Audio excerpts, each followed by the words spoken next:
Talent director Deva Katta ప్రస్తుతం వారణాసి సినిమాతో పాటు ఎన్టీఆర్ హీరోగా నటిస్తున్న డ్రాగన్ సినిమాకి కూడా డైలాగ్స్ అందిస్తున్నారు.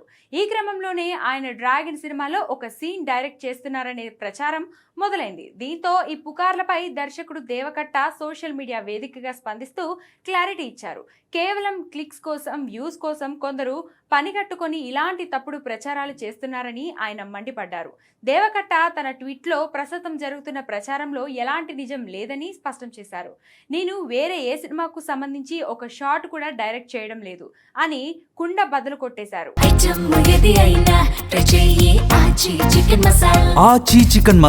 ఇలాంటి రూమర్స్ కేవలం వెబ్సైట్ క్లిక్స్ కోసం క్రియేట్ చేసినవని, ఇవి చాలా చౌకబారులు ప్రచారాలని కొట్టిపారేశారు. ప్రస్తుతం తాను చేస్తున్న పనుల గురించి చెప్తూ తన తదుపరి cinema script work and development లో బిజీగా ఉన్నట్లు దేవకట్ట వెల్లడించారు. తన కెరియర్ లో అత్యంత ప్రతిష్టాత్మకమైన భారీ సినిమా కోసం రాత్రి పగలు కష్టపడుతున్నట్లు పేర్కొన్నారు. ఈ ప్రాజెక్ట్ పై తనకు ఎంతో నమ్మకం, ఉత్సాహం ఉన్నాయని, సరైన సమయం వచ్చినప్పుడు అన్ని వివరాలను అధికారికంగా ప్రకటిస్తానని తెలిపారు.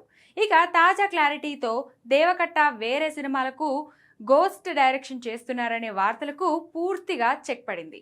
ఆయన ఫోకస్ అంతా ఇప్పుడు తన నెక్స్ట్ సిల్వర్ స్క్రీన్ వండర్ పైనే ఉందని స్పష్టమైంది. అన్నట్లు డ్రాగన్ లో ఆయన రాసే డైలాగ్స్ పవర్ఫుల్ గా ఉంటాయని టాక్.